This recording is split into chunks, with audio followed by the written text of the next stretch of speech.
Bago tayo magumpisa sa ating istorya, gusto ko munang batiin ang bawat isa sa inyo. Mag-iwan naman kayo ng komento kung taga saan kayo at anong oras na habang pinapakinggan o binabasa ninyo ito.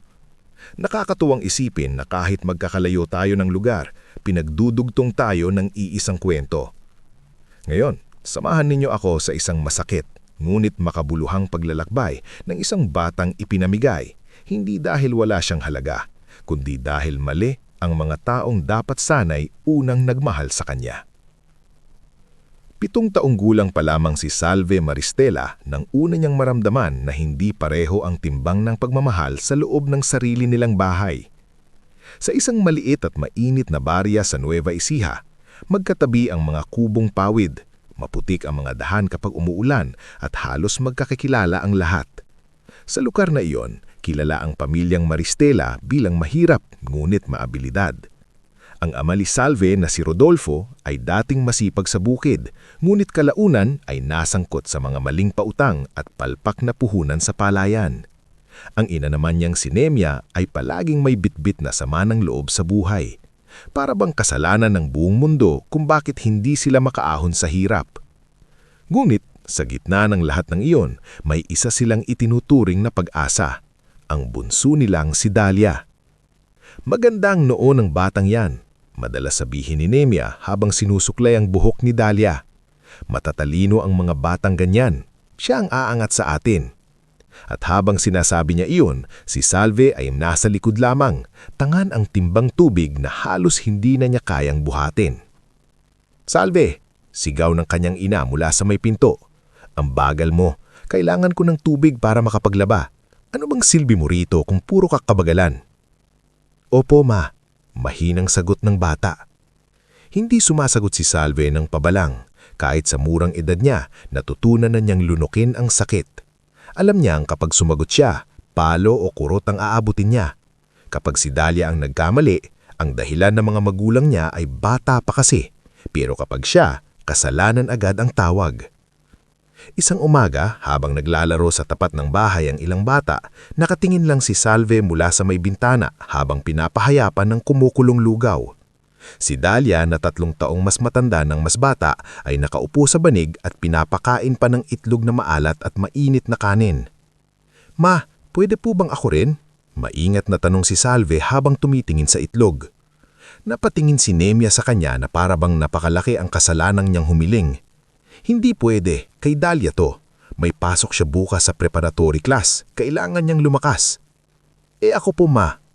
"Hindi ka naman top 1, huwag kang umasta na parang espesyal." Tahimik na yumuko si Salve. Hindi niya lubos na unawaan ang ibig sabihin ng lahat, pero naiintindihan niya ang pakiramdam. Ang pakiramdam ng laging kulang, laging huli, laging hindi pinipili. Ang totoo, matalino rin si Salve. Sa tuwing may lumang silang dyaryo o piraso ng aklat na iniuwi ni Mang Roberto sa palengke, sinisikap niyang basahin iyon mag-isa. Minsan ay nahuli siya ni Teacher Miling, ang gurong dumadalaw sa mga kabahayan bago magpasukan. "Aba, marunong ka nang magbasa?" Pagtataka nito. Napakagatlabi si Salve. "Kaunti lang po, teacher. Tinitingnan ko po yung mga letra." "Hindi ka lang kaunti, iha. Matalas ang isip mo." Narinig iyon ni Nemia mula sa kusina at agad na sumingit. "Naku, huwag mo pong masyadong purihin yan, teacher. Mas magaling yung bunso ko. Mahiyain lang." At gaya ng dati, si Salve na naman ang umurong. Sa baryo, may mga nakakapansin sa nangyayari. Alinidad, ang kapitbahay nilang mahilig magwali sa tapat kahit tapos na, ay ilang beses nang sumaway kay Nemia. "Nemia, bata pa si Salve. Huwag mo namang pagtrabaurin ng pagtrabahuhin." Gulit palaging may sagot ang ina nito. "Ay, aling edad, hindi mo lang alam. Matigas ang ulo niyan. Kailangan disiplina." Si Mang Roberto naman na may maliit na sari-sari store sa kanto ay minsan ay pinapabaonan si Salve ng tig-iisang pirasong kandi o pandesal. "Oh, sayo lang to, ha?" Pabulong sabi. Ngumingiti si Salve sa mga maliliit na kabutihang iyon. Dahil sa bahay nila, bihira siyang makatikim ng lambing. Pero dumating ang panahon na lalo pang sumikip ang buhay ng Maristela. Nalugi ang huling inaasahan ni Rodolfo na ani. Nademanda pa siya ng inutangan niyang negosyante dahil hindi siya nakabayad sa panahon. Umuwing galit ang lalaki gabi-gabi at ang galit na iyon ay bumubuhos sa bahay. Kapag walang ulam, si Salve ang napapagalitan. Kapag marumi ang sahig, si Salve ang sinisisi. Kapag umiyak si Dahlia, si Salve ang may kasalanan. Isang gabi habang malakas ang ulan at nagliliwanag ang gasera sa gitna ng hapag, narinig ni Salve ang pag-uusap ng kanyang mga magulang. Nasa likod lamang siya ng manipis na dingding, yakap ang punit na unan. Hindi na natin kaya. Mabigat na sabi ni Rodolfo. Paano natin mapag-aaral si Dahlia sa bayan kung dalawa ang papasanin natin? Hindi pwedeng si Dahlia ang mawalan. Mabilis na tugon ni Nemya. Siya ang pag-asa natin. Siya ang mag-aangat sa atin. Si Salve, may paraan para sa batang yan. Nanlamig ang munting katawan ni Salve. Hindi niya alam kung ano ang ibig sabihin ng paraan, pero sa boses ng ina niya, hindi iyon mabuti. Makalipas ang 2 linggo, dumating sa baryo ang mag-asawang sina Antero at Luz Viminda Vergara. Hindi sila mayaman sa paraang pangmayaman sa telebisyon, pero malinis manamit, mahinahon magsalita at may sariling sasakyan na lumang puting owner-type jeep. Kamag-anak daw sila ng dating landlord sa kabilang barangay at naghahanap ng batang maaari nilang alagaan dahil matagal na silang hindi biniyayaan ng anak. Hindi iyon agad naintindihan ni Salve. Ang alam lang niya ay pinagsuot siya ng lumang bestida na may mantsa pa sa laylayan. Si Dahlia naman ay binilhan ng bagong tsinelas kinabukasan. Habang pinapaupo sila sa harap ni na Antero at Luz Viminda, napansin ni Salve ang kabaitan sa mga mata ng babae. "Iha," sabi nito ng dahan-dahan. "Natatakot ka ba?" Tumanggo si Salve.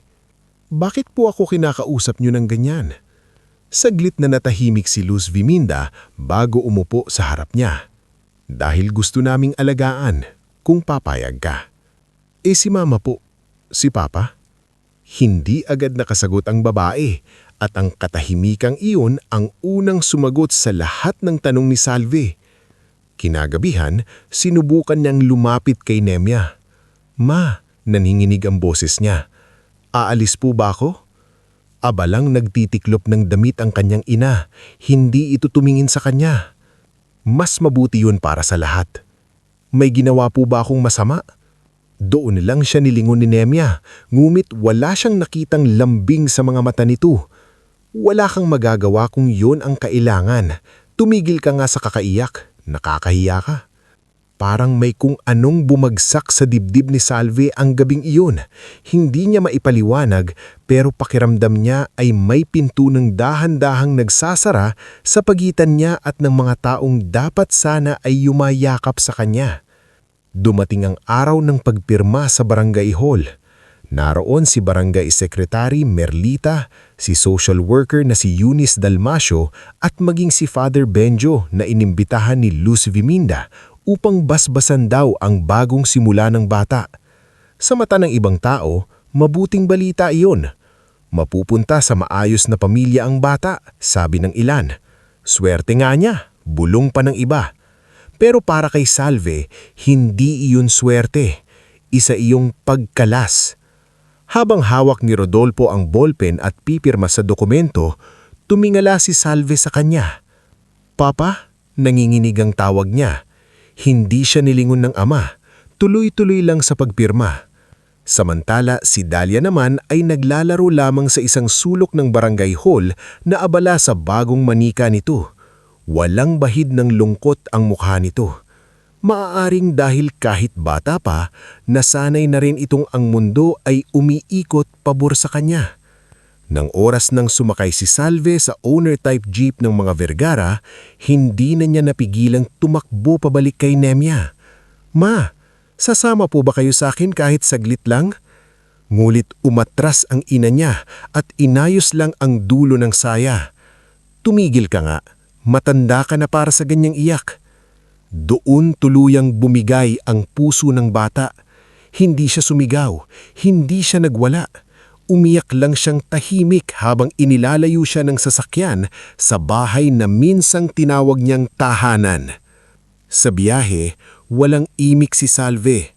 Nakadikit ang noo niya sa bintana habang ang mga palayan, punong kahoy at bubong ng baryo ay unti-unting iniiwan sa likod. Akala niya kapag umalis na siya, may hahabol. Kahit ang ama man lang, kahit si Dahlia, kahit isang tawag na, "Salve, bumalik ka!" Pero wala. Matagal bago nagsalita si Antero na siyang nagmamaneho. "Iha," sabi nito ng mahinahon, "hindi namin papalitan ng sakit na nararamdaman mo. Pero sisiguraduhin namin hindi ka na masasaktan ng ganon sa bahay namin." Napatingin si Salve sa kanya, saka kay Luz Viminda na agad humawak sa kamay niya. "Hindi kami nabili, hindi ka rin namin kinuha para pagtrabahuhin," malumana na sabi ng babae. "Kukunin kami dahil gusto naming may batang mamahalan at kung papayag ka, gusto naming maging anak." Napabuhos muli ang luha ni Salve. "Anak." Mahina niyang ulit, na para bang hindi siya sanay sa salitang iyon. "Oo," sagot ni Luz Biminda, "anak." At sa unang pagkakataon sa buong 7 taon ng buhay niya, may nagsabi ng salitang iyon ng walang kondisyon, walang paghahambing, at walang kapalit na sakit. Sa sandaling iyon, hindi pa alam ni Salve kung gaano kalaki ang pagbabagong naghihintay sa kanya. Hindi pa niya alam na ang araw na iyon na pinakamasakit sa kanyang kabataan, ang siya ring magiging simula ng isang buhay na mas may dangal, mas may pag-asa, at mas may tunay na pagmamahal. Ngulit sa gabing papalayo ang sasakyan at unti-unting nagdidilim ang kalsada, isa lang ang malinaw sa puso niya. Ang batang itinaboy ay hindi pa tapos ang kwento. Bago tayo dumako sa susunod na yugto ng ating istorya, gusto ko munang batiin muli ang bawat isa sa inyo. Magkomento naman kayo kung anong oras na sa lugar ninyo at kung saan kayo nanonood o nagbabasa. Nakakatuwang isipin na sa bawat tahanan, may mga pusong marunong makiramay sa mga sugat ng isang batang tulad ni Salve. Ngayon, itutuloy natin ang bahagi ng kanyang buhay kung saan unti-unti niyang mararanasan ang pagmamahal na ipinagkait sa kanya noon at kung paano siya nagsimulang magtayo ng sariling dangal, sariling pangarap at sariling pangalan. Hindi agad natutong ngumiti ng maluwag si Salve sa bahay ng mga Vergara. Kahit hawak ni Luz Biminda ang kamay niya nang gabing dumating sila sa lungsod, kahit mahinahon ang boses ni Antero habang ipinapakita ang maliit ngulit malinis nilang bahay, na natiling tikom ang labi ng 7 taong gulang na bata. Sanay siyang bawat kabaitan ay may kasunod na sigaw, bawat pagkain ay may katumbas na utos, at bawat kamalian ay may kaakibat na parusa.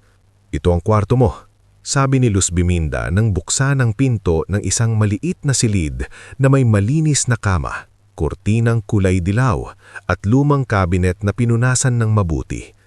Napahinto si Salve sa may pinto. Hindi siya agad pumasok.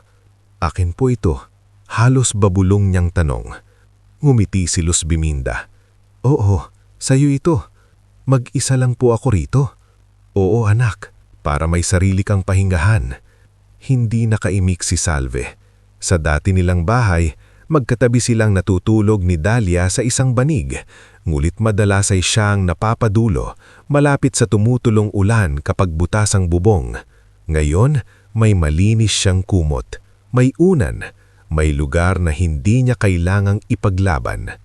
Ngulit sandaling iyon, iniwan siyang mag-isa sandali upang makapaghain sila ng hapunan. Naupo siya sa gilid ng kama at dahan-dahang hinawakan ng kumot. Pagkaraan ng ilang saglit, bigla siyang naiyak ng tahimik. Hindi dahil sa sakit ngayong sandali, kundi dahil ngayon lang niya naramdaman ang kaibahan ng pagtrato sa isang batang gusto talagang maalagaan. Sa hapagkainan, pinaupo siya ni Antero at Luz Biminda sa gitna nila. May mainit na sabaw, pritong galunggong at gulay na may ginisang bawang. Amoy pa lamang parang mas masarap na kaysa sa maraming hapunang naranasan niya sa dati nilang bahay. "Kain ka lang," sabi ni Antero. "Dito, walang maaagawan." Napatingin si Salve sa plato niya. may isang buong pirasong isda. Sa bahay nila noon, madalas ay tira-tira lang ang napupunta sa kanya. Ako po ba ang uuna? Tanong niya. Nagkatinginan ng mag-asawa. Anak, sabay-sabay tayo rito, sagot niya. Saka siya nilagyan ng kanin. At hindi mo kailangang matakot kung gusto mong humingi pa. Doon muling nanginil ang luha ni Salve. Ibinalik niya ang mukha para hindi mahalata, ngulit napansin iyon ni Luz Biminda. Hindi siya pinuna, hindi siya pinilit magsalita. Tahimik lang niyang hinapos ang likod niya. Ilang araw ganon si Salve, mahiyain, laging alisto at mabilis na mataranta sa mga malalakas na tunog. Kapag may nalalaglag na kutsara, napapabitlag siya. Kapag naririnig niyang medyo lumakas ang boses ni Antero habang nakikipag-usap sa kapitbahay, napapaurong siya sa sulok. Isang umaga, nabasag niya ang baso habang naghuhugas at halos mamutla siya sa takot. Pasensya na po talaga, sunod-sunod niyang sinabi habang halos lumuhod sa sahig para pulutin ang bubog. Gulit imbis na sigawan, lumapit si Antero at marahang inalis ang kamay niya sa bubog. Wag, masasaktan ka, mahinang sabi niya. Hindi niyo po ako papaluin? Gulat na tanong ni Salve. Napahinto si Antero, parang may mabigat na bagay na dumagan sa mukha nito. Hinding-hindi, baso lang yan, napapalitan, ikaw hindi. Sa simpleng pangungusap na iyon, may kung anong unti-unting natunaw sa dibdib ni Salve. Makalipas ang ilang linggo, isinama siya ni Luz Biminda sa maliit na pamilihan sa kanto. Doon niya unang nakilala ng mas malapit ang ilang taong magiging bahagi ng bagong mundo na bubuo sa kanya. Nariyan si Nars Betchay, kaibigan ni Luz Biminda na nagtatrabaho sa health center. Si Crisanto, batang halos kaedad niya na mahilig gumawa ng saranggola, at si Teacher Miling na nagkakataong lumipat na rin sa lungsod matapos mag-asawa. Aba, Salve! Gulat na sabi ni Teacher Miling nang makita siya. Mas maaliwalas ka na. Napayuko si Salve, ngulit sa pagkakataong iyon ay may bahagyang ngiti na sa labi niya. Kasama na po niya kami, paliwanag ni Luz Biminda. Tumingin si Teacher Miling kay Salve na tila gustong tiyakin mabuti ang kalagayan niya. Mabuti iyan, kasi matalino ang batang ito. Sayang kung hindi mapag-aaralan. Hindi agad sumagot si Salve, pero napansin ni Luz Biminda ang pagkislap ng kanyang mga mata. Noon niya unang naramdamang may kakayahan ang batang ito na hindi kailanman kinilala ng pinanggalingan niyang pamilya. Nang magbukas ang pasukan, ininrol ni na Antero at Luz Biminda si Salve sa pampublikong paaralan sa lungsod. Simple lamang ang uniforme at ang bag niya ay galing pa sa lumang gamit ng pamangkin ni Luz Biminda. Ngulit para kay Salve, parang bagong mundo iyon. Sa unang araw ng klase, hawak-hawak niya ang strap ng bag na para bang natatakot siyang maagaw iyon anumang oras. Anak, sabi ni Luz Biminda bago siya pumasok ng gate, huwag kang matakot, kaya mo yan. Tumanggo si Salve. Babalikan niyo po ako? Siyempre. Siguradong po? Siguradong sigurado. Napakahalaga ng tanong na iyon sapagkat sa murang edad niya, natutunan ng may mga taong kayang iwan ka at hindi na lumingon pa. Kaya sa bawat pangakong naririnig niya ngayon, kailangan niyang tiyakin kung totoo ba iyon. Sa eskwela, mabilis napansin ng advisor niyang si Teacher Rosana Velez ang kanyang talino. Tahimik siya, oo, ngunit mabilis makaunawa. Mahusay sa pagbasa, maingat sumulat. Kapag may tanong, laging tama ang sagot, bagamat halos hindi marinig ang boses niya dahil sa hiya. Salve, pwede mong basahin ang susunod na talata? Tanong minsan ni Teacher Rosana. Tumayo siya, hawak ang libro na nanginginig ang mga kamay, ngunit nang magsimula siyang bumasa, biglang natahimik ang buong klase. Malinaw ang bigkas niya, tama ang diin. Para bang ang batang dati laging nasa likod ay doon lamang nakahanap ng munting entabladong para sa kanya. Pagkatapos ng klase, nilapitan siya ng guro. Bakit parang takot na takot ka lagi? Maingat na tanong nito. Hindi alam ni Salve kung ano ang isasagot, kaya yumuko lang siya. Ngumiti si Teacher Rosana. Hindi mo kailangan sabihin kung ayaw mo pa. Pero tandaan mo ito, magaling ka. At gusto kong maniwala kang karapat-dapat kang mapansin. Mula noon, unti-unti nang nagbago ang pagtingin ni Salve sa sarili. Hindi pa lubusan, ngulit nagsisimula na. Sa bahay naman, makikita ang pagiging totoo at sipag niya. Kahit hindi siya inuutusan, tumutulong siya sa pag-aayos ng mesa, pagdidilig ng mga halaman, at pagwawalis sa bakuran. Ngunit tuwing gagawin niya iyon, sinisiguro ni Luz Biminda na malinaw ang kaibahan. Salve, tumutulong ka dahil bahagi ka ng pamilyang ito. Sabi nito minsan habang magkasama silang nagtutupi ng damit.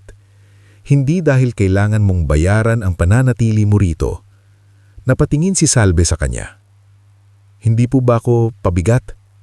Mabilis na napalingon si Luz Biminda. Sinong nagsabi sa iyo niyan? Walang sagot si Salve, ngunit sapat na ang kanyang katahimikan upang maunawaan ng babae kung gaano kabigat ang mga salitang minsang ibinato sa batang ito. Makinig ka sa akin, sabi ni Luz Biminda habang hinahawakan ng magkabilang balikat niya. Walang batang pabigat. Ang mga bata dapat inaalagaan, hindi pinapasa ng bigat ng matatanda. Doon muling kumirot ang mata ni Salve sa pagpigil ng luha. Hindi siya sanay narinig ang mga salitang ganun, ngunit habang tumatagal, unti-unti niya iyong pinaniniwalaan. Samantala, sa malayo, nagpapatuloy ang buhay sa baryong iniwan niya. Paminsan-minsan, may dalang balita si Mang Ruperto kapag napapadpad sa lungsod para mamili ng paninda at dumaraan sa bahay ng mga Bergara. Doon nalalaman nilang ipinapasok nga si Dalia sa mas maayos na preparatory school sa bayan. Binilhan ito ng bagong bag, bagong sapatos at bagong mga aklat. Si Nemia raw ay palaging ipinagmamalaki ang bunso niya sa kahit sinong makausap. Si Dalia ang mag-aahon sa amin, sabi raw nito minsan sa tindahan. Narinig iyon ni Salve sa kusina habang umiinom ng tubig. Hindi na siya umiyak gaya dati, pero naroon pa rin ang kirot. Ang tahimik na paalala na para sa sarili niyang ina, sapat na dahilan ng pangarap para isuko ang isang anak.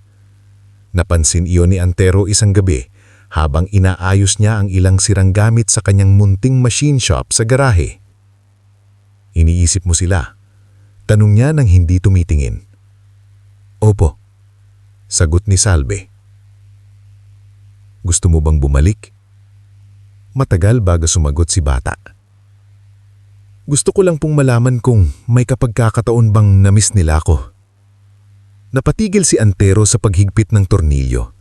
Marahan niyang binaba ang gamit at umupo sa tapat ni Salve. May mga tanong sa buhay na hindi agad nasasagot, pero hindi ibig sabihin nun kailangan mong maghintay habang buhay para maging buo ang pagkatao mo. Paano po yun? Sa pag-aaral, sa mabubuting taong mamahalin ka, sa pagpili mong huwag maging katulad ng mga nanakit sa'yo. Malalim ang mga salitang iyon para sa isang batang 7 taong gulang, ngunit may ilang katotohanan na hindi kailangan ng edad para maintindihan. Nararamdaman iyon ni Salve kahit hindi niya pa lubos maipaliwanag. Habang lumilipas ang mga buwan, mas nagiging magaan ang kilos niya sa bahay.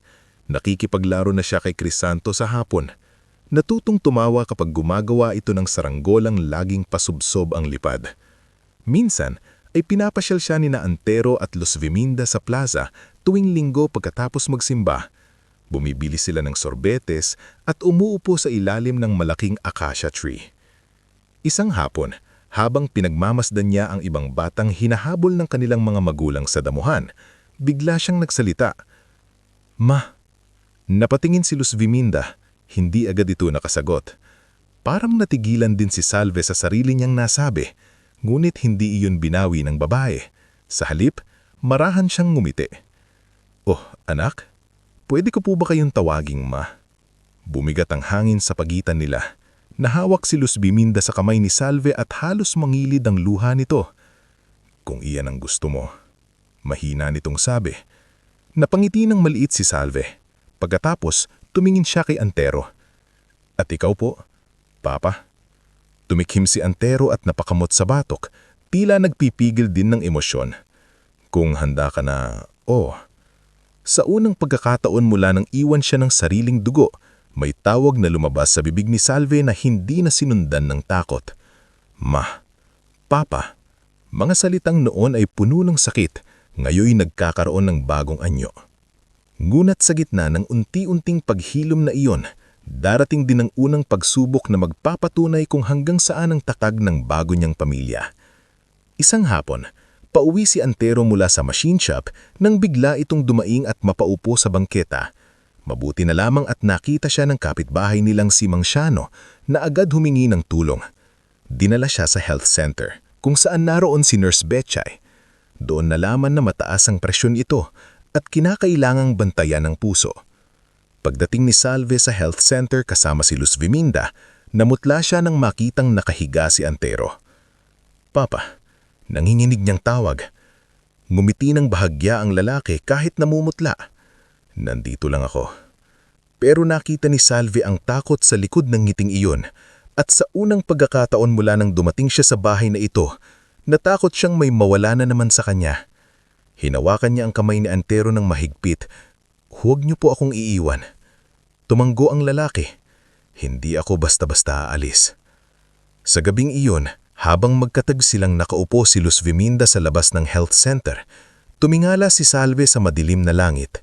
Hindi na siya iyong batang basta iniiyak ang sakit. Sa murang isip niya, may bagong damdamin ng umuusbong. Ang pagnanais na maging matatag para sa mga taong unang naging totoo sa kanya. At doon magsisimula ang susunod na yugto ng kanyang buhay. Ang batang minsang ipinamigay ay hindi lamang natututong mahalin, kundi unti-unti ring natututong lumaban, magsikap at mangarap ng mas malaki kaysa sa itinakda ng kanyang nakaraan. Bago tayo tumuloy sa mas mabigat at mas makabuluhang yugto ng ating istorya, gusto ko muna kamustahin kayong lahat. Mag-iwan naman kayo ng komento kung taga saan kayo at anong oras na sa lugar ninyo habang binabasa o pinapakinggan ninyo ang kwentong ito. Ang sarap isipin na sa bawat sulok ng mundo, may mga pusong nakakaunawa sa tahimik na sakit ng isang batang tulad ni Salve at sa unti-unti niyang pagbangon. Ngayon, itutuloy natin ang bahaging hindi na lamang tungkol sa paghilom ng sugat, kundi tungkol sa pagtindig, pagsusumikap, at sa paghubog ng isang babaeng hindi nagpatalo sa kanyang nakaraan.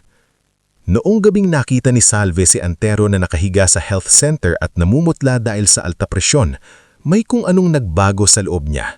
Hindi na siya lamang ang batang takot maiwan. Sa unang pagkakataon, naramdaman niyang may mga taong ayaw niyang mawala dahil sila ang unang nagturing sa kanya bilang tunay na anak. Hawak-hawak niya ang kamay ni Antero habang nakaupo si Luz Viminda sa tabi nila, tahimik na nagdarasal. Sa murang edad ni Salve, hindi niya pa kayang ipaliwanag ang lahat, ngunit malinaw sa kanya ang isang bagay. Kung may mga taong handa para sa kanya, gusto niya ring lumaban para manatili sila sa tabi niya. Mula noon, mas naging pursigido siya sa lahat ng ginagawa niya. Lumipas ang mga taon. Ang 7 taong gulang na batang takot magtanong kung pwede ba siyang humingi pa ng kanin, ay unti-unti nang naging masinop, masikap, at matatag na dalagita. Sa paaralan, lalo siyang namukod-saling. Hindi siya ang pinakamaingay, hindi rin ang pinakasikat, ngunit siya ang laging handa, laging malinis ang sulat, at laging may sagot kapag tinatawag. Mula grade 3 hanggang grade 6, palagi siyang nasa honor roll. Ang dati niyang tahimik na pagbabasa sa sulok ay napalitan ng kumpiyansang unti-unting nabubuo sa bawat pagkilalang natatanggap niya. Salve, ikaw na naman ang highest sa math. Nakangiting sabi ni Teacher Rosana isang araw sa faculty room habang inaabot sa kanya ang papel. Hindi ka ba napapagod maging mahusay? Bahagyang napangiti si Salve. Napapagod po, pero mas nakakahiya po kay Papa at Ma kung sasayangin ko ang paghihirap nila. Napatingin si Teacher Rosana sa kanya ng may paghanga. Ibang klase ka talagang bata.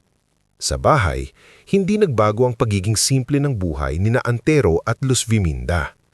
May maliit pa ring machine shop si Antero sa garahe at si Luz Viminda ay paminsan-minsang tumutulong sa mga kapitbahay sa pananahi para may dagdag kita. Ngulit sa bawat taon na lumilipas, lalong nararamdaman ni Salve ang bigat ng mga sakripisyo nila para sa kanya. Kapag enrollment, nakikita niyang tahimik na binibilang ni Luz Viminda ang perang laman ng supot. Kapag may kailangan siyang project, napapansin niyang mas kaunti ang ulam sa hapag sa loob ng ilang araw para may mailaan sa kanyang pangangailangan. Minsan, habang tinatahi ni Luz Viminda ang luma niyang uniforme para magmukhang bago, hindi napigilan ni Salve ang sarili.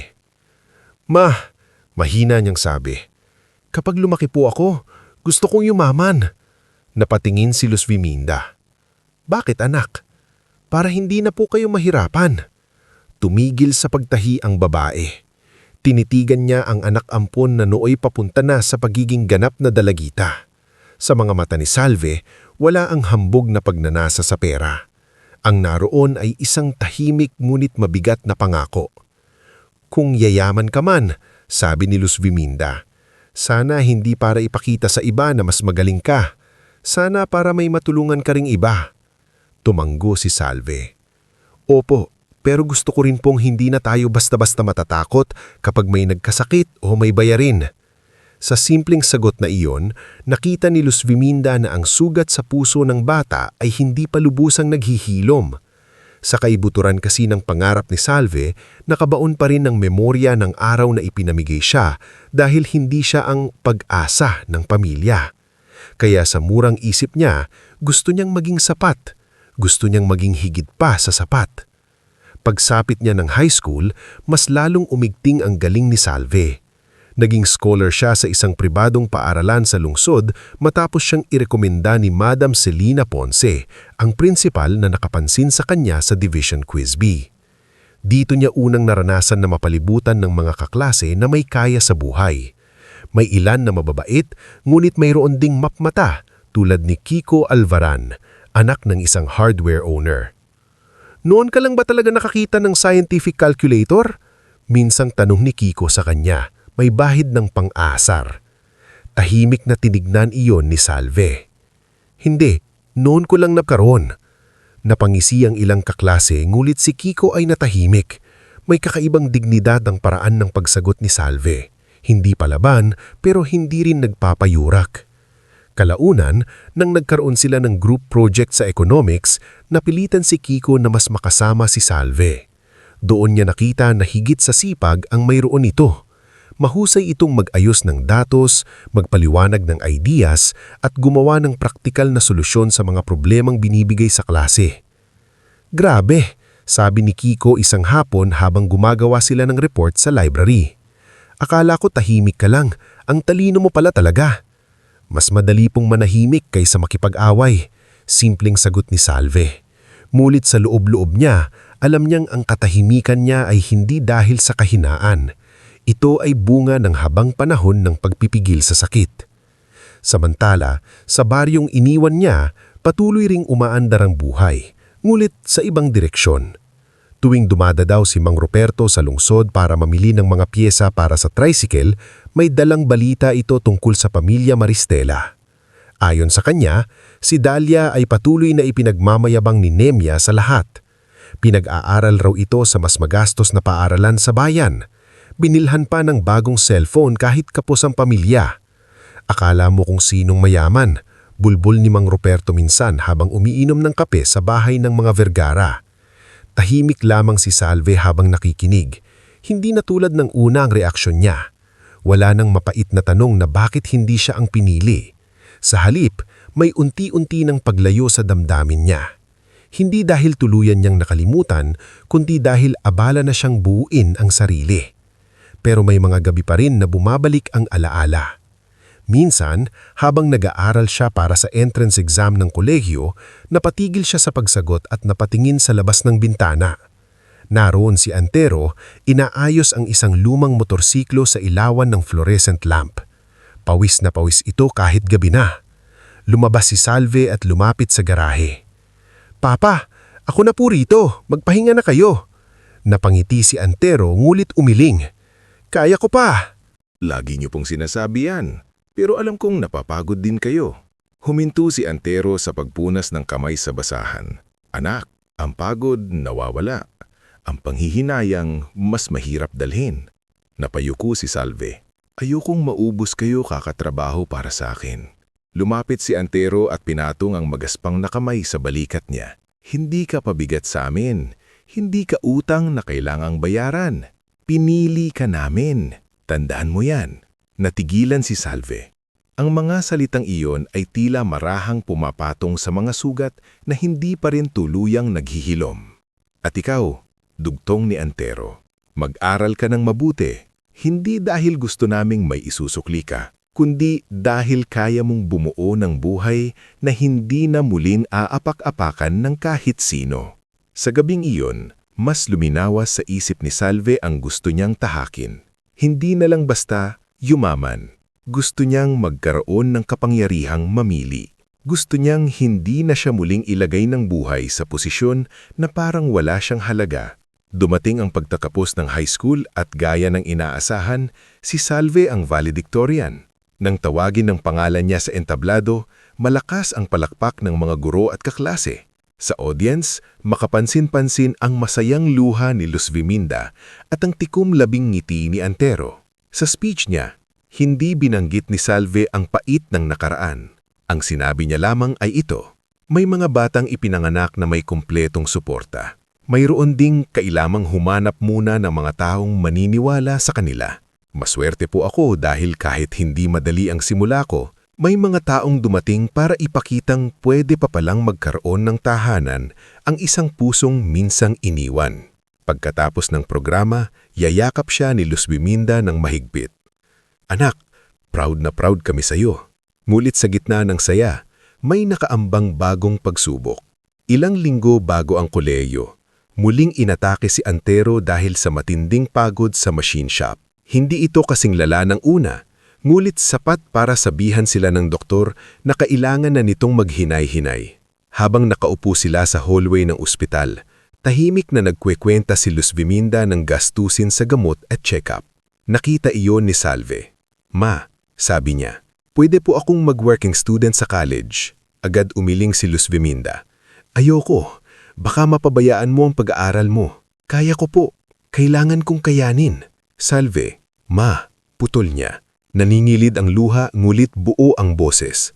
Nung bata po ako, wala akong magawa nung ipinagpalit ako sa pangarap ng iba. Pero ngayon, ayoko na pong nakaupo lang ako habang kayo ang bumabagsak sa pagod para sa akin. Natahimik si Luz Viminda. Hindi iyon sigaw ng pagrerebelde. Iyon ay paninindigan ng isang dalagang hinubog ng pagkawala at pag-ibig. Sa huli, pumayag din sila. Basta't mag-iingat siya. Sa tulong ni na Madam Celina at Teacher Rosana, nakakuha si Salve ng scholarship sa Maynila sa kursong Financial Management. Doon magsisimula ang mas malawak na mundo para sa kanya. Titira siya sa isang simpleng boarding house na pinapatakbo ni Doña Pilar Alcoseba. Makikilala niya roon si Jimena, isang working student na palaban ng ugali ngunit mabuting kaibigan. At si Rafi Lontok, isang tahimik na binatang mahusay sa computer na laging nasa sulok ngunit matalas ang isip. Sa unang araw niya sa Maynila, habang tangan ng lumang maleta at maliit na baon, huminto sandali si Salve sa tapat ng boarding house. Sumagi sa isip niya ang maliit na silid na ibinigay sa kanya ni na Antero at Luz Viminda noong 7 taong gulang pa lamang siya. Doon nagsimula ang lahat. Doon niya unang nalaman na pwede pala siyang mahalin ng hindi kailangang pagtrabahuhan. Ngayon, nakatayo siya sa panibagong pinto ng buhay. Bago umalis sina Antero at Luz Viminda pabalik sa lungsod, yinakap siya ng mahigpit ng mga ito. Babalik po ako, sabi niya. Ngumiti si Antero. Hindi ka bumalik para sa amin. Uuwi ka bilang sarili mong tagumpay. At habang dahan-dahang umaandar ang tricycle palayo, tumayo si Salve sa tapat ng boarding house, hindi na bilang batang itinaboy, kundi bilang dalagang unti-unti nang pumapasok sa mundong siya mismo ang huhubugin. Hindi pa siya milyonarya, hindi pa marangya ang buhay, pero malinaw na ang daan. Ang batang minsang isinuko para sa kinabukasan ng iba ay nagsisimula ng buuin ang kinabukasang na kanya talaga. Bago tayo magpatuloy sa mas mabigat na bahagi ng ating istorya, gusto ko munang batiin kayong muli mga kaibigan. Mag-iwan naman kayo ng komento kung taga saan kayo at anong oras ninyo ito napakinggan o nabasa. Ang bawat kwento ay mas lalong nagiging buhay kapag may mga pusong nakikisabay sa bawat sakit, bawat bangon at bawat tabpong hindi natin malilimutan. Ngayon, dadako tayo sa bahagyang matagal nang hindi iniiwasan ni Salve, ang pagbabalik sa bahay na unang nagturo sa kanya ng gaano kasakit ang hindi piliin. Pagdating ni Salve sa Maynila, hindi niya agad naramdaman ng ginhawa na inaasahan ng iba kapag nakalayo na sa probinsya. Sa unang linggo niya sa boarding house ni Doña Pilar Alcoseba, laging niyang bitbit ang dalawang damdamin, takot at pag-asa. Takot dahil wala na siya sa maliit ngunit ligtas na mundong binuo ni na Luz Beminda at Antero para sa kanya. Pag-asa dahil alam niyang bawat araw sa lungsod ay hakbang papalapit sa buhay na hindi na kailangang humingi ng pahintulot para mangarap. Simple lamang ang boarding house, luma ang gusali, manipis ang mga dinding, at isang electric fan ang kwartong pinagsasala nila ni Jimena. Ngunit malinis iyon, may malinaw na mga patakaran at may katahimikan sa gabi na sapat para makapag-aral siya. Si Doña Pilar ay mahigpit sa oras ng pasok at labas, ngunit makatarungan. Si Jimena naman ay palaban magsalita, mabilis tumawa at hindi mahiyain gaya ni Salve. Hoy! Bungad ni Jimena noong una silang magkakwartuhan. Huwag ka mag-alala, hindi ako magnanakaw ng gamit, basta huwag mo ring gagalawin ang lotion ko. Napakurap si Salve bago bahagyang ngumiti. Opo. Opo agad, natatawang sabi ni Jimena. Ang bait mo naman. Ako si Jimena, ikaw? Salve. Ikaw pala yung scholar na sinasabi ni Doña Pilar. Mukha kang tahimik pero mukhang delikado sa recitation. Hindi naman napigilang matawa ni Salve. Noon pa lang, alam niyang magiging mahalagang bahagi ng bagong yugto ng buhay niya ang babaeng ito. Sa universidad, lalo pang lumawak ang mundo ni Salve. Nasa kursong financial management siya at sa unang buwan pa lang ay napatunayan niyang hindi aksidente ang mga medalya at parangal na nakuha niya noong high school. Mahusay siya sa pagsusuri ng numbers, mabilis umintindoy ng case studies, at higit sa lahat, marunong siyang mag-isip ng praktikal. Habang ang iba ay tumitingin lamang sa mga formula at lecture, si Salve ay laging nagtatanong, paano ito nagagamit sa totoong buhay? Paano ito makakatulong sa maliliit na negosyante? Paano ito makakaiwas sa pagkakalubog sa utang na sumira sa kanyang pamilya noon? Doon din niya lalong nakilala si Rafi Lontok, ang tahimik na binatang unang nakilala niya sa boarding house area dahil madalas itong dumaraan para sa computer repair services sa mga dormitories at apartment sa paligid. Hindi pala ito student sa paaralan niya, ngunit freelance programmer at working student din sa isang tech institute sa Maynila. Isang hapon, habang nakayuko si Salve sa laptop na hiniram lang sa library at hirap na hirap sa isang spreadsheet model, napadaan si Rafi sa common area ng boarding house. May problema? Tanong nito, halos walang emosyon ng boses pero hindi bastos ang tono. Napatingala si Salve. Ay, wala naman po. May mga formulas po kasi akong hindi maayos. Ayaw lumabas ng tamang figures. Lumapit si Rafi, tumingin sa screen, saka marahang tumuro. Hindi mo fault. Mali ang cell references mo rito. Na-shift yung range. Saglit lang niyang inayos yon at biglang lumabas ang tamang projections. Namilog ang mata ni Salve. Ayos na! Tumanggo si Rafi. Magaling ka na sana. Kailangan mo lang minsan ng taong magtuturo ng shortcut. Mula noon, paminsan-minsan ay nagtutulungan sila. Si Salve sa reports at business concept papers, si Rafi naman sa tech side at data organization. Unti-unti ring lumalim ang pagkakaibigan niya kay Jimena na madalas magkwento ng sariling hirap sa buhay. Alam mo, sabi ni Jimena isang hapon habang pareho silang nagsasampay sa rooftop. Nakakainis yung mga may pamilya pero sila pa yung nananakit sa anak. Buti ka nga, may dumating na ibang tao para sa'yo. Hindi sumagot agad si Salve. Tumingin lang siya sa malayong ilaw ng lungsod. Oo, sabi niya sa huli. Pero kahit may dumating na mabuti, may mga sugat pa ring hindi basta nawawala. Bumabalik pa rin. Hindi na kasing sakit ng dati. Mahina niyang sagot.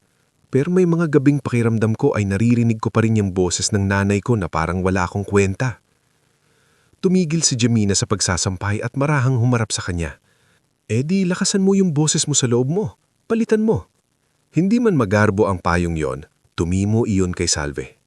Samantala, sa kabila ng sipag niya sa pag-aaral, hindi pwedeng puro aral lamang ang asikasuhin niya. Tulad ng napag-usapan nila ni Luz Vindena, naging working student siya. Sa tulong ni Madam Celina at ng rekomendasyon ng dati niyang prinsipal, nakakuha siya ng part-time work sa isang maliit na investment at business advisory firm na pinapamunuan ni Marian Cohangjonco Lerma. Hindi iyon malaking kumpanya, ngunit maayos, seryoso at puno ng mga kliyente na may maliliit hanggang katamtamang negosyong gustong mapalago ang puhunan nila. Diyan unang nasilaya ni Salve ang mundo ng negosyo mula sa loob. Sa simula, simpleng encoding, filing at pagtitimpla ng kape lamang ang ipinagagawa sa kanya. Ngunit dahil likas siyang mapagmasda, natututo siya sa bawat meeting, bawat report at bawat usapan ng mga consultants. Pinakikinggan niya kung paano pinag-uusapan ang logistics, pricing, market flow at cash management. Unti-unti nagkakaroon ng hugis sa isip niya ang isang pangarap na mas konkreto kaysa dati. Hindi lang siya yayaman para sa sarili. Gusto niyang bumuo ng negosyong hindi nanlalamang sa maliliit. Isang araw, napansin ni Marian na nakatitig si Salve sa isang rejected proposal na may kinalaman sa agricultural distribution. Bakit? Tanong nito habang inaayos ang salamin.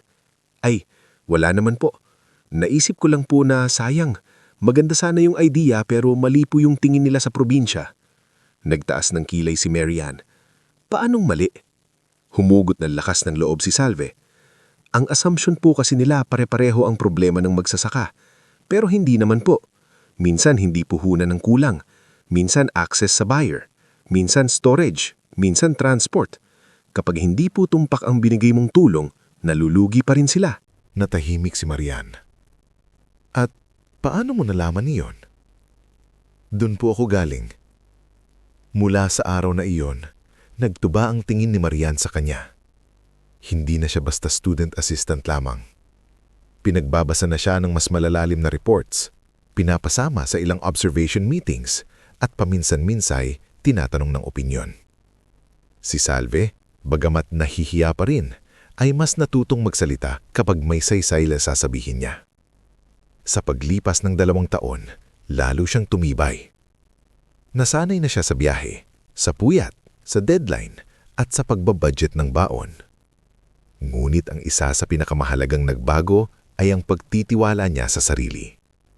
Hindi na siya basta naghihintay na papurihan. Alam na niya kapag tama ang ginawa niya at tinatanggap na rin niya kapag may mali siyang kailangang itama. Nagtapos siya sa kolehiyo bilang isa sa mga top graduates ng batch. Naroon sa graduation niya sina Luz Viminda at Antero, bagamat halatang mas mahina na ang katawan ng ama-amahan niya. Nakaupo si Antero ng maingat at mabagal, ngulit hindi maikakaila ang laki ng ngiti nito habang kinukunan ng litrato si Salve. Pagkatapos ng seremonya, niyakap siya nito ng mahigpit. "Tingnan mo nga naman," sabi ng Antero. Paos ng bahagya ang boses.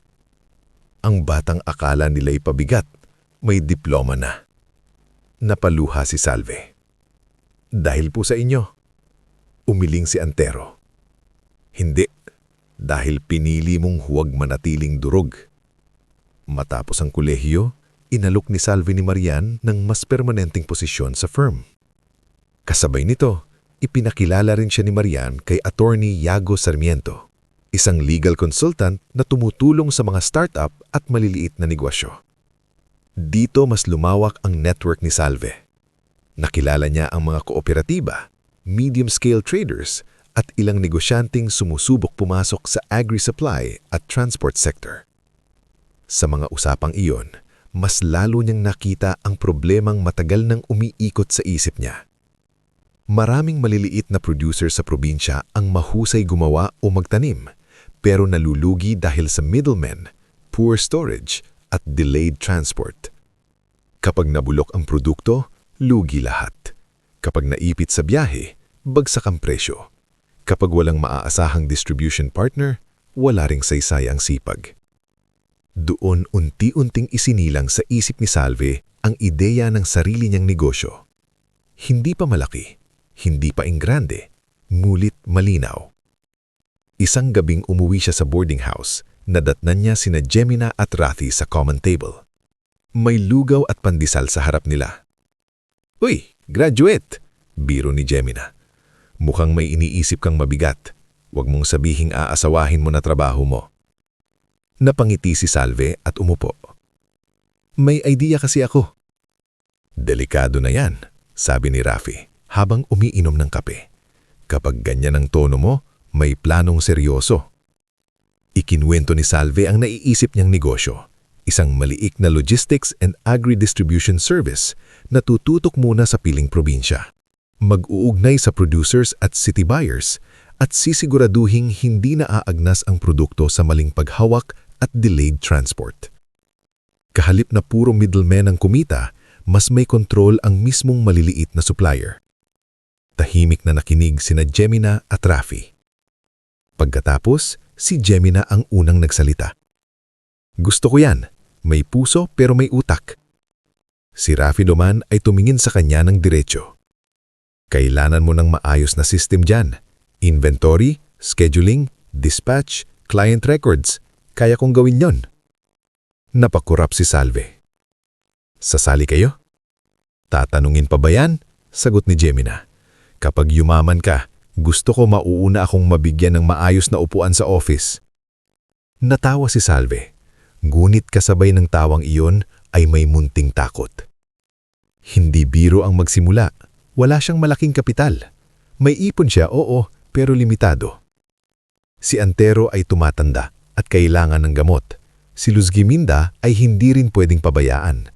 At kahit may network na siya, hindi otomatikong magtitiwala ang mga tao sa isang batang babaeng galing sa hirap.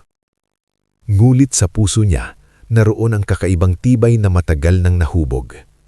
Ang batang minsang dinala sa ibang bahay ng walang kapangyarihang pumili ay ngayon nasa puntong kaya ng pumili ng direksyon ng sariling buhay. At sa isang tawag mula kay Bembem Turalba, isang kabataan nilang taga-baryo na minsang nakita siyang umiiyak noong araw ng pagpapaampon, ay may isa pang balitang muling magpapakilos sa kanyang puso. "Salve," sabi ni Bembem sa telepono. "Hindi ko alam kung dapat ko bang sabihin to, pero hirap na hirap raw ang pamilya mo rito, lalo na si Rodolfo. Tapos si Dalia, parang iba na ang ugali." Natahimik si Salve. Hindi pa oras para bumalik.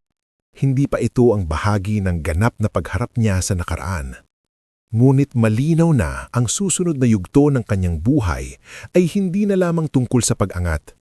Darating ang panahon na ang babaeng unti-unting yumayaman sa sariling sipag ay kakailanganing harapin ang bahay na minsang nagpalayas sa kanya, hindi bilang kawawang bata, kundi bilang isang taong may pangalan, dangal, at kapangyarihang magpasya. Bago tayo tumuloy sa huling yugto ng ating storya, gusto ko munang yakapin kayong lahat sa pamamagitan ng kwentong ito. Magkomento naman kayo kung taga-saan kayo at anong oras ninyo ito pinapakinggan o binabasa. Napakaganda sa pakiramdam na kahit magkakaiba tayo ng pinanggagalingan, sabay-sabay nating nasasaksihan ang pagtatapos ng isang paglalakbay na puno ng sugat, pagbangon at dignidad. Ngayon, dadako tayo sa pinakahuling bahagi ng kwento ni Salve. Ang bahaging hindi na lang tungkol sa yaman, kundi sa hangganan ng kabutihan, sa kahulugan ng kapatawaran, at sa pagpili ng tamang uri ng pamilya. Pagkatapos ng tawag ni Bembem Turalba, ilang gabi ring hindi agad nakakatulog si Salve. Tahimik siyang nakaupo sa gilid ng kama sa condo unit na hindi pa rin niya lubos maisip na pag-aari na niya. Sa bintana, kumikislap ang mga ilaw ng siyudad. Sa mesa, nakalatag ang mga papeles ng bago niyang nabiling Regional Warehouse Company, isa sa pinakamalaking hakbang sa kanyang negosyong logistics at agri-distribution. Sa puntong iyon ng buhay niya, hindi na siya ang working student na nagbibilang ng pamasahe. Kilala na ang pangalan niyang Salve Vergara Maristela sa ilang business circles. May mga warehouse na siyang minamanahuan sa Central Luzon, may mga regular na kliyente, at may mga taong umaasa sa trabaho at kabuhayang ibinibigay ng kanyang kumpanya. Ngunit sa kabila ng lahat ng iyon, isang tawag lang mula sa nakaraan ang sapat para guluhin ang katahimikan ng loob niya. Napansin iyon ng Jamina nang dumalaw ito sa opisina kinabukasan. Hindi ka mapakali, diretsahang sabi nito habang umiinom ng kape sa pantry. Humina ng malalim si Salve. Tumawag si Bembem. Ano raw? Mahina na raw si Rodolfo. Hirap na rin kumilos si Nemia. Tapos si Dalia. Saglit siyang tumigil. Parang iniwan na rin sila. Napailing si Jamina. Karma kung tutuusin. Hindi sumagot agad si Salve. Tumingin lang siya sa mug na hawak niya. Pero masakit pa ring isipin. Mahinang dugtong ni Salve. Hindi ko alam kung anong klaseng tao ako kung pababayaan ko silang mamatay ng walang tumutulong. Doon seryosong tumingin si Jamina sa kanya. At hindi ko rin alam kung anong klaseng tao ka kung hahayaan mong gamitin ka na naman. Kaya kung tutulong ka, siguraduhin mong hindi ka na ulit dudurugin. Ang usapang iyon ang naging mitya ng desisyon ni Salve. Hindi bilang anak na naghahabol pa rin sa pagmamahal. Hindi bilang batang umaasa na mapili sa wakas. Kundi bilang isang babaeng may sapat ng dangal para piliin ang kabutihan nang hindi isinusuko ang sariling hangganan. Bago siya umuwi sa baryo, dumaan muna siya sa bahay ni Luzviminda at Antero. Bagamat mas matanda at mas marupok na ang katawan ni Antero, nananatili pa rin ang talim ng pag-iisip nito. Nakaupo ito sa lumang silya sa may veranda habang maingat na nagbubuklat ng diaryo. Alam kong may mabigat kang iniisip, sabi nito nang makita siyang bumaba sa sasakyan. Papa, mahinang tawag ni Salve. Lumabas din si Luzviminda mula sa loob, tangan ang isang mangkok ng hiniwang prutas. Isang tingin pa lang sa mukha ni Salve, alam na kaagad na may mabigat na dahilan ng pagdalaw. Nagbalita ba ulit mula sa probinsya? Tanggo ni Salve. Gusto kong umuwi. Walang sino man ang agad sumagot. Tanging huni ng mga ibon sa bubong at ingay ng tricycle sa kalsada ang maririnig sa loob ng ilang segundo. Sa wakas, si Antero ang nagsalita. Uuwi ka ba para manumbat? Umiling siya. Para magpakitang gilas? Hindi rin po. Bakit ka uuwi? Napatingin siya sa ama-ama niyang minsang nangakong hindi siya sasaktan ng ganoon sa bahay nila. Dahil ayokong maging katulad nila. Ayokong habang buhay akong may iniiwasang bahay sa loob ng dibdib ko. Doon bahagyang ngumiti si Antero. Kung gayan, tama yang pag-uwi mo. Kinabukasan, sakay ng simpleng itim na SUV, bumalik si Salve sa baryong minsang pinanggalingan niya. Hindi siya nagdala ng convoy, hindi rin ng press, kahit may mga kakilala siyang nagmumungkahing samahan siya para sa seguridad.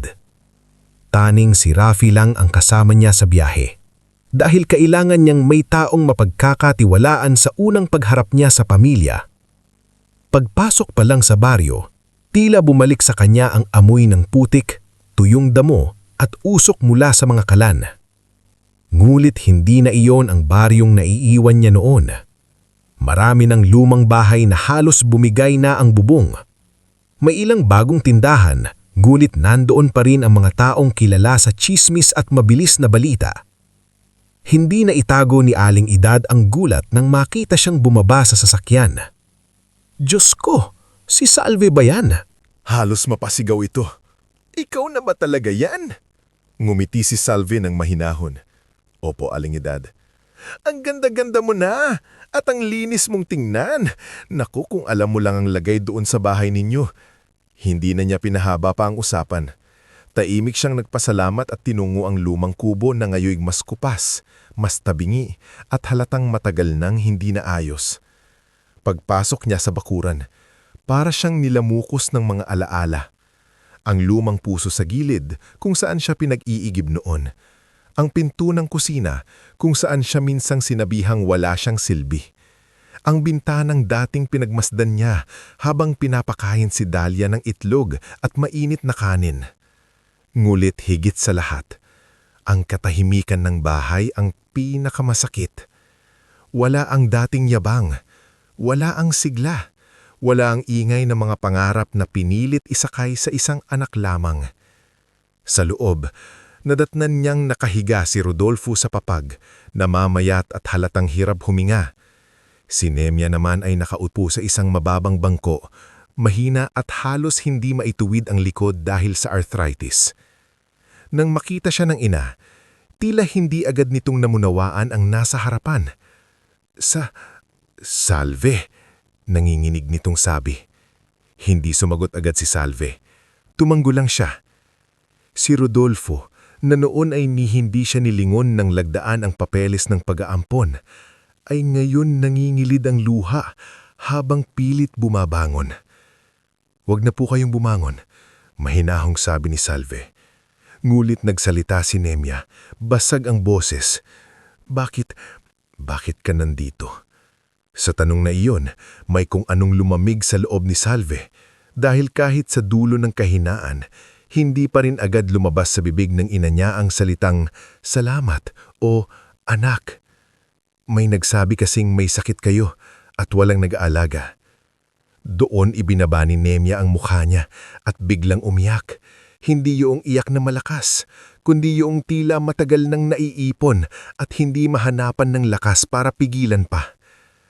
"Wala na kaming malapitan. Si Dahlia, umuuwi lang kapag may kailangan."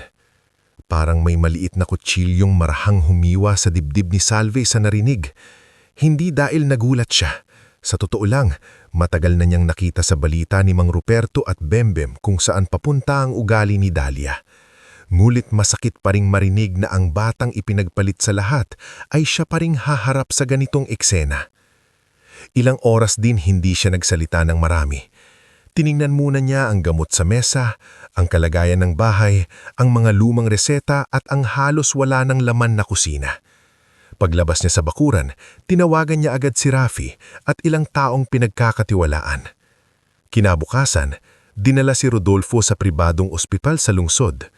Ang si Dr. Samir Villanueva, ang nephrologist na matagal ng kaibigan ng isa sa business partners ni Salve, ang humawak sa kaso nito. Si Nemya naman ay nilapatan ng mas maayos na check-up at niresetahan para sa arthritis at maintenance. Nagpadala rin si Salve ng professional caregiver na si Lani Foss upang tumulong sa araw-araw na pangangailangan ng dalawa. Hindi niya ginawa yun ng may pagyayabang. Wala ring kamera. Wala ring ipinatawag ng mga kamag-anak para ipakita kung gaano siya kabuti.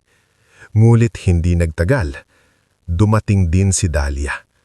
Naka-sunglasses pa ito kahit nasa loob ng bahay at halatang iritado nang makita si Salve na abala sa pag-aayos ng mga dokumento para sa gamutan. "Anong drama to?" Matalim agad ditong bungad. "Bigla kang sumulpot tapos parang ikaw na ang bida rito." Unti-unting tumayo si Salve at humarap sa kapatid. Halos hindi niya makilala. Ang dating batang paborito ay ngayoy tuyot ang kutis, may mamahaling bag pero halatang gipit at may matang hindi na mapakali. "May kailangang iasikaso," ikling sabi ni Salve. Napangingisi si Dahlia. "Asikasuhin? O baka naman nagpapabango ka lang ng pangalan? Alam mo hindi mo kailangang umarte ng mabuti para lang siraan kami." Tahimik lang si Salve. Mas lalong nairita si Dahlia sa katahimikan niya ngayon. "Akala mo ba dahil may pera ka na, malinis ka na rin?" Galit nitong sabi. "Dugo pa rin tayo. Kung tutuusin, may parte rin ako sa kung anong meron ka ngayon. Kung hindi ka pinaampun noon, malamang hindi ka umayos ng ganyan." Doon napalingon si Rafi mula sa may pintuan, pero isang tingin lang ni Salve ang nagpigil sa kanyang makialam. "Makinig ka sa akin, Dahlia." Kalmado ngulit mariing sabi ni Salve. "Hindi ako narito para makipag-away. Narito ako para matiyak na may nag-aalaga sa kanila." "At ako ang anak nila!" sigaw ni Dahlia. "Kung ganon, bakit hindi ikaw ang nandito noong sila ang nahihirapan?" Natahimik ang buong silid. Hindi agad makasagot si Dahlia. Sa wakas, lumabas na din ang tunay na dahilan ng pagdating nito. "Kailangan ko ng pera." Sabi niya, "Marami akong kailangang bayaran. At kung tutulong ka rin lang, isama mo na ako." Doon unang naging malamig ang tingin ni Salve. Sa unang pagkakataon, naramdaman ni Nemya ang bigat ng kabiguang matagal niyang binulag-bulagan. Ang anak na ipinaglagan niya sa lahat ay siya ngayong humihingi lamang kapag may pakinabang. At ang anak na itinulak niya palayo noon, ang siya ngayong kumikilos ng walang hinihinging kapalit. Ngunit hindi pa doon natapos ang gulo. Ilang araw matapos maipasok sa ospital si Rodolfo, nalaman ni Salve sa pamamagitan ni Attorney Yago na may mga dokumentong sinusubukang ipapirma ni Dalia at Harold Tijing sa mag-asawang matanda. Mga papeles na magbibigay sa kanila ng access sa perang inilaan ni Salve para sa maintenance, caregiver at repair ng bahay. Nang nalaman iyon ni Salve, agad niyang ipinatawag si Dalia sa lumang bahay. Pagdating nito, taas na upa rin nito, ngunit halatang kinakabahan nang makita roon sina Attorney Yago, Rafi at maging si Reverend Tomas Casilag na tahimik lang na nakaupo sa sulok. "Ano na naman to?" tanong ni Dalia. Inilapag ni Salve ang mga papeles sa mesa. "Ito yung mga pinapirma mo kay Mama nung akala mong hindi niya maiintindihan," sabi niya. Biglang namutla si Dalia. "Hindi ko alam ang sinasabi mo." "Alam mo, at hinding-hindi na mauulit iyon." Lumakas ang boses ni Dalia. "Bakit? Sino ka ba para kontrolin lahat? Dahil may pera ka? Dahil may negosyo ka? Huwag kang magmalinis, Salve. Kung tutusin, dapat sa amin ka pa nga magpasalamat." Sa puntong iyon, tumayo si Salve ng tuwid at tahimik. Hindi siya sumigaw, hindi siya naninig, hindi rin siya umiwas. "Hindi ko utang ang buhay ko sa inyo," sabi niya, malinaw at diretso. "Ang meron ako ngayon, bunga ito ng mga taong tumanggap sa akin ng walang kondisyon at ng sarili kong pagsisikap. Tinutulungan ko sina Mama at Papa dahil pinili kong maging mabuting tao. Pero hindi ibig sabihin nun, pwede mo akong gamitin." Natahimik si Dalia, ngulit bakas sa mukha nito ang halo ng galit at kahihiyan. Simula ngayon, dugtong ni Salve, lahat ng gastusin para sa kanila ay dadaan sa legal at maayos na paraan. Walang hahawak ng perang iyon kundi ang ospital, caregiver at suppliers. At ikaw, kung gusto mong tumulong, tumulong ka. Pero kung hihingi ka lang sa sarili mo, wala kang makukuha sa akin. Napasandal si Nemia sa upuan at napaiyak ng tahimik. Sa unang pagpakataon sa buhay niya, nakikita niyang ang anak na lagi niyang minamaliit noon ay siya palang may pinakamatibay na gulugod. Lumipas ang mga buwan. Unti-unting naging maayos ang kalagayan ni Rodolfo at Nemia. Hindi man bumalik sa dati ang lakas ng katawan nila, naging mas maayos ang paghinga ni Rodolfo at nabawasan ang pananakit ng kasukasuan ni Nemia dahil sa gamutan at pag-aalaga. Naipayos din ni Salve ang lumang bahay, hindi para gawing marangya, kundi para gawing ligtas at malinis na tahanan sa natitira nilang mga taon. Sa isang tahimik na hapon, dumalaw si Salve mag-isa. Wala si Dalia, wala rin si Rafi. Tanging siya, Nemia at Rodolfo ang nandoon sa sala habang sinasala ng hapon ang liwanag mula sa bintana. Matagal bago nagsalita si Rodolfo. "Anak," paos nitong tawag. Nanigas si Salve sa salitang iyon. "Ngayon ko lang siguro yan nasabing tama. Hindi ko na mababawi ang mga taon. Ni hindi kita nilingon nung umalis ka. Pinili kong maging duwag." Tahimik lang si Salve, ngunit unti-unting kumikirot ang lalamunan niya. Sumunod naman nagsalita si Nemia, umiiyak habang nakahawak sa tungkod. "Akala ko kasi noon si Dalia ang mag-aahon sa amin. Pinaniwala ko ang sarili ko na ikaw ang kayang mawala. Pinaniwala ko ang sarili ko na tama ang ginawa namin." Nahagulhol ito. Pero walang araw na hindi niya binalikan ng tanong mo noon kung may ginawa ka bang masama. Doon tuluyang napapikit si Salve. Muli niyang narinig sa alaala ang boses ng 7 taong gulang sarili. "Ma, may ginawa po ba akong masama?" At ngayon, matapos ang napakahabang panahon, narito ang sagot. Hindi mula sa langit, kundi mula sa mismong mga taong nanakit sa kanya. "Wala anak, walang ginawang masama. Kami ang nagkulang. Kami ang nagkasala. Bumigat ang tahimikan sa pagitan nila. Pagkaraan ng ilang sandali, marahan nang nagsalita si Salve. Pinatawad ko na kayo noon pa man. Hindi dahil madali, kundi dahil ayokong dalhin habang buhay ang bigat niyo sa dibdib ko. Napaiyak si Rodolfo. Pero makinig din kayo sa akin, dugtong ni Salve. Mahinaon, ngunit buo ang boses. Hindi ibig sabihin ng pagpapatawad ay babalik tayo sa dati. Hindi ibig sabihin nun, pwede niyong angkinin ako ngayon dahil maayos ang buhay ko. Aalagaan ko kayo. Hindi ko kayo pababayaan. Pero ang buhay ko, ang pangalan ko, at ang mga pinaghirapan ko, akin na iyon. Doon parehong tumanggo sina Rodolfo at Nemya, hindi bilang mga magulang na makapangyarihan, kundi bilang mga taong sa wakas ay natutong tumanggap ng kahihiyan at habag ng sabay. Ilang buwan pa ang lumipas at nagkaroon ng simpleng salo-salo sa naayos ng bahay. Nandoon sina Luz Viminda at Antero, dahan-dahan ng kilos, ngunit masaya ang mga mata. Nandun din sina Jemina, Rafi, Attorney Yago, Aling Edad, Mang Ruperto at maging si Sister Clarabel na naging katuwang ni Salve sa scholarship program para sa mga batang iniwan o pinabayaan. Sa gitna ng munting handaan, tumayo si Nemya, alalay ng tungkod, naninginig ngunit buo ang loob. May gusto akong sabihin, sabi nito. Natahimik ang lahat. Humarap siya kay Luz Viminda at Antero. Salamat sa inyo. Kayo ang gumawa ng hindi naming nagawa. Pagkatapos, tumingin siya kay Salve, luhaan. Hindi ko na maibabalik ang 7 taong gulang na iniwan namin, pero habang may natitira pa akong hininga, gusto kong malaman mo na ikaw ang anak na may pinakamalaking puso. Marahang tumayo si Salve. Lumapit siya sa ina at hindi nagmadaling yumakap. Una, tinitigan niya muna ito. Hindi na bilang batang naghihintay ng pagmamahal, kundi bilang babaeng alam na ang halaga niya. Pagkatapos, niyakap niya ito ng maiksi ngulit totoo. Pinapatawad ko kayo, sabi niya. Pero ang mga taong tunay na nagturo sa akin kung paano magmahal ay sila mama at papa. Lumingon siya kina Luz Viminda at Antero.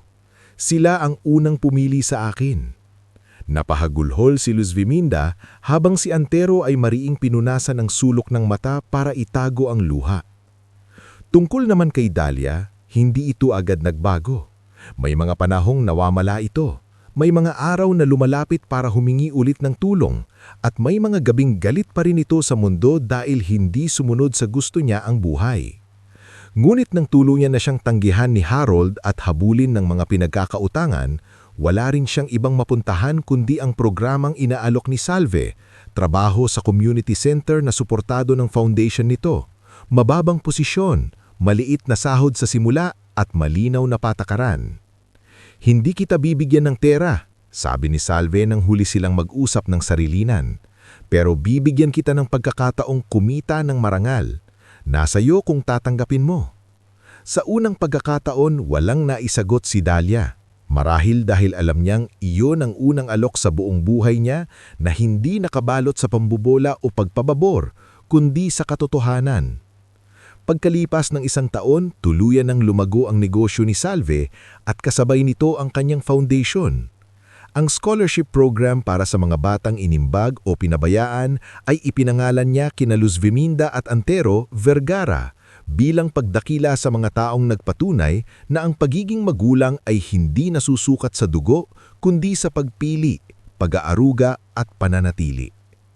At sa tuwing may batang bago sa shelter ni Sister Clarabel na umiiyak dahil iniwan ng sarihing pamilya, si Salve mismo ang paminsan-minsang bumibisita at kinakausap ang mga ito. Hindi dahil iniwan ka, ibig sabihin nun wala ka ng halaga. Minsan, ang tunay na pamilya dumarating hindi sa unang simula ng buhay mo, kundi sa gitna ng sakit mo. Sa huling tagpo ng kanyang paglalakbay, nakatayo si Salve sa harap ng bagong tayong livelihood center sa baryong minsang nakakita sa kanya bilang batang walang laban. Sa tabi niya, sina Luz Viminda at Antero. Sa likod nila, may mga batang tumatakbo, mga inang may hawak na enrollment forms para sa skills training at mga magsasakang nakapila para sa distribution support ng kumpanya niya. Sa malayo, tanaw ang lumang bahay ng mga Maristela. Hindi na wasak, hindi na marumi, ngunit hindi na rin sentro ng kanyang mundo. Sapagkat ang batang ipinamigay noon para sa kinabukasan ng paboritong anak ay siya ngayong milyonaryang hindi lamang nagtagumpay, kundi natutong mahalin ng may hangganan, tumulong ng may prinsipyo at tumuwarid ng hindi isinusuko ang sariling dangal. At sa wakas, matapos ang mahabang panahon, buo na si Salve. Hindi dahil tinanggap siya ng mga taong naksakit sa kanya, kundi dahil pinili niyang buuin ang sarili niya kasama ng mga taong tunay na nanatili.